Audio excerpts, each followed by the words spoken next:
नोएडा में RPF constable परीक्षा में 2 अरेस्ट किए गए हैं। इलेक्ट्रॉनिक डिवाइस से नकल कर रहा था और 50,000 रुपए देकर परीक्षा में अवैध तरीके से ये नकल का जुगाड़ बनाया था। आरोपी आजाद आरपीएफ की परीक्षा देने सेक्टर 62 आया था और शक होने पर कक्ष निरीक्षक ने मौके से पकड़ा था। आरिफ को बड़ी जानकारी आप तक पहुंचा रहे हैं, जहां ये नकल का मामला सामने आया है। नोएडा में आरपीएफ कांस्टेबल परीक्षा में 2 लोगों को अरेस्ट किया गया है, जिसमें इलेक्ट्रॉनिक डिवाइस से नकल कर रहा था।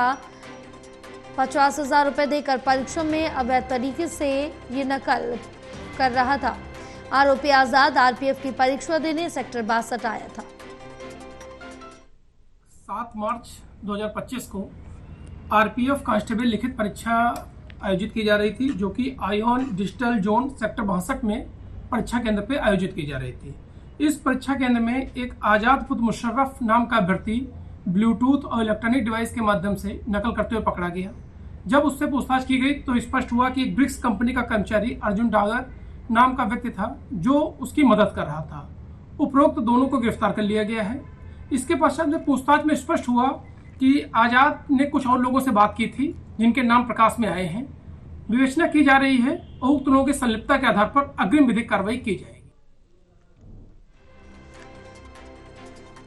तो इस वक्त की बड़ी जानकारी आप तक पहुंचा रहे हैं, जहां आरपीएफ की परीक्षा देने ये आरोपी नोएडा सेक्टर 62 आया था। नोएडा में आरपीएफ कांस्टेबल परीक्षा में 2 लोगों को अरेस्ट किया गया है। इलेक्ट्रॉनिक डिवाइस लेकर अंदर गए थे। 50,000 रुपए देकर ये परीक्षा में अंदर डिवाइस ले जाने के लिए जुगाड़ बनाया था। शक होने पर कक्ष निरीक्षक ने मौके से पकड़ा।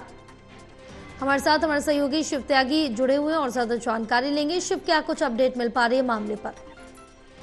देखिए, सेक्टर 58 थाना पुलिस ने इस मामले में 2 लोगों को गिरफ्तार किया है। इन लोगों के द्वारा इलेक्ट्रॉनिक गैजेट्स के साथ ये लोग अंदर गए थे और यहाँ पे जब ये लोग यहाँ पे पेपर्स में नकल कर रहे थे, उसी दौरान इनको यहाँ पे जो स्पेशल स्क्वाड टीम थी उनके द्वारा इन शक होने पे इनको यहाँ पे पकड़ा गया। इन लोगों के द्वारा छोटे छोटे सॉफ्टवेयर टाइप के थे, जो इनके द्वारा अपने कान में जो इनके द्वारा लगाए गए थे गैजेट, और उसी से ये पूरे पेपर की नकल कर रहे थे। फिलहाल इस गैंग के अन्य कितने लोग हैं उनकी भी यहाँ पे गिरफ्तारी सुनिश्चित की जाएगी। लेकिन एक बड़ी कामयाबी, क्योंकि लगातार उत्तर प्रदेश सरकार नकल करने वाले या नकल करवाने वालों पर नकेल कस रही है। उसी को देखते हुए लगातार तमाम जगहों पे जहाँ पे एग्जाम हो रहे हैं उन सभी जगहों पे सुरक्षा के दृष्टिकोण से पैनी नजर रखी जा रही है। उसी के तहत ये गिरफ्तारी हुई है। अभी फिलहाल और भी इस मामले में गिरफ्तारी होंगी कि इन लोगों की जो मदद कर रहा था वो कौन व्यक्ति कर रहे थे और ये पिछले कितने समय से ये सेंटर्स पे इस तरीके की नकल या इस तरीके के गैजेट्स का इस्तेमाल करके नकल करवाने के लिए जाते थे। फिलहाल एक बड़ी कामयाबी नोएडा पुलिस को हाथ लगी है। 2 लोगों की अरेस्टिंग हुई है, गैजेट्स बरामद इनके पास से हुए। इन अन्य जो लोग हैं उनकी भी जब इनसे पूछताछ की जाएगी तो उनकी भी गिरफ्तारी सुनिश्चित की जाएगी। जी बिल्कुल, क्योंकि इस तरह के जो मामले, कोई पहले ऐसा मामला नहीं है जो सामने आया। कई ऐसे मामले सामने आते हैं, लेकिन कहीं ना कहीं एक बड़ा सवाल भी खड़ा होता है। लेकिन जिस तरह से कक्ष निरीक्षक ने ये पकड़ा दोनों आरोपियों को, उसके बाद आगे क्या कुछ कार्रवाई की जाएगी?